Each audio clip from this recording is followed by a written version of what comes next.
Hello, everyone, and welcome to this week's episode of the Muntz Report as the team gears up for another big weekend of summer carnival action.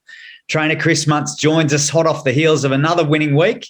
Two winners, mate, which kicked off with Smart Meteor saluting at Eagle Farm on Saturday, moving past the $250,000 earnings prize money. It's a good effort, isn't it? Yeah, for a little bloke, he's always been thereabouts. He's 5-year-old, never had a lame day in his life, and just keeps turning up on race days. He had a hell of a long prep last time around. I think he was in the stable. I think we worked out for over 12 months. But he's managed to spell and come back, and probably come back even better than what he did, what he went out. So it was, it was good for him to be able to win the way he did there on Saturday. Yeah, it certainly was, and as you say, he's racked up, some good prize money already, and plenty more to come, no doubt. And then Outback Gladiator toughed it out to score a well-deserved win at midweek metro level at Ipswich on Wednesday.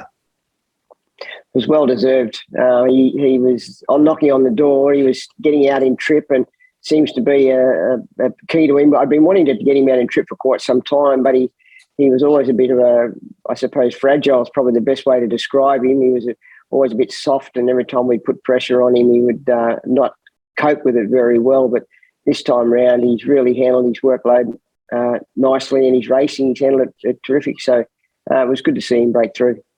It certainly was. Some happy owners there also, and obviously getting plenty of love from Juliet too as he came back in. So obviously he's one of the stable favourites, and so well done to both sets of connections there. And then also just touching on last week's feature race runners, two great performances there with Polisipan and Centerfire running big races. Yeah, couldn't have been more proud of both those mares' efforts. Polisipan ran very well again. Probably only went as good as she did at Ipswich when she won as far as ratings go, but it was still a very good effort. She went straight to the paddock on Monday, and Centerfire, she just continues to improve. I thought she was very stiff. If she draws a gate, she wins the race. She was just, her momentum was stopped right on the line, which probably cost her running third, but I think with a good barrier, she wins the race comfortably.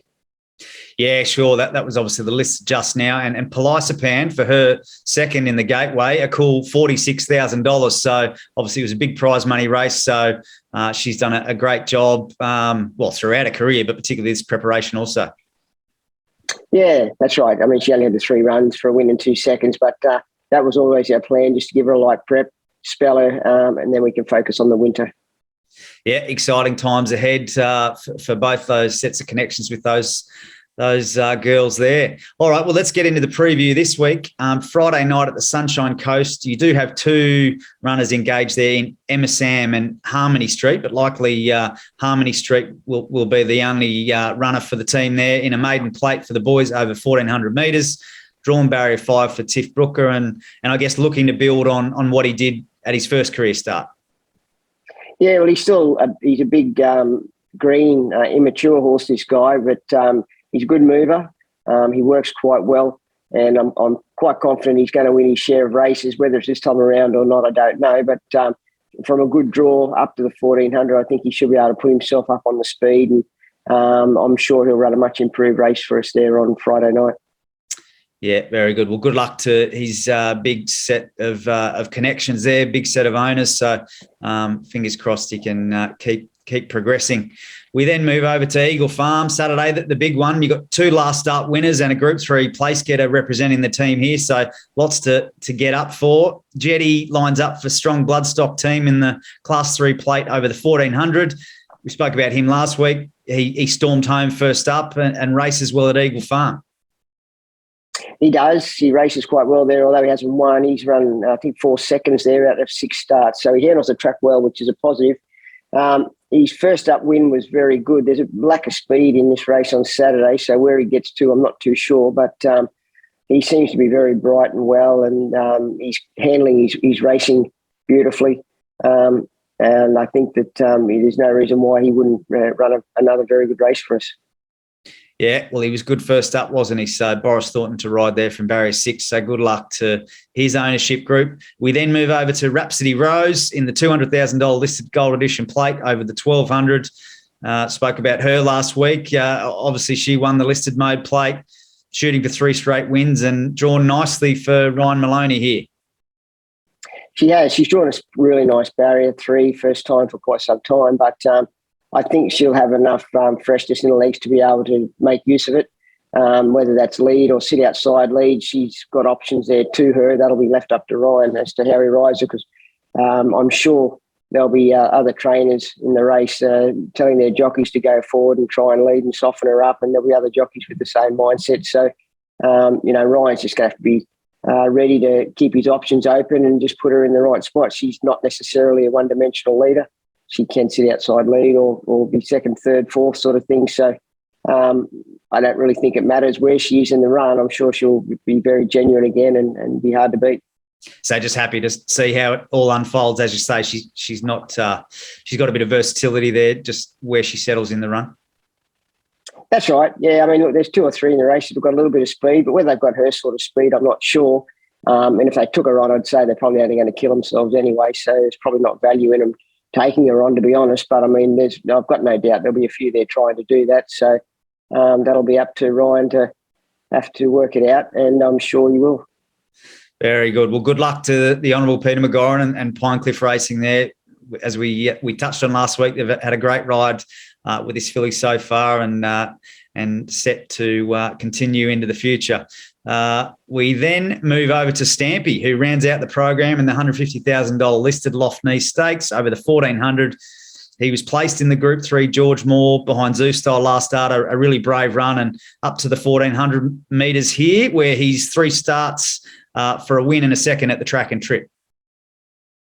Yeah, well, it's he's sort of racing himself into form. He looks really good, this guy. He's cleaned up in his coat, and each run I do feel that he has got that little bit better. Just unfortunately, he's running into some pretty hot sort of speedsters, sprinters at this time around. But he gets out to the 1400, as you said, and he's won over that trip, and he seems to be pretty fit and healthy. So I think it looks a nice race for him to be able to roll forward, and he's another horse. He'll be on the speed, either in front, second or third, and he'll be tough to run down.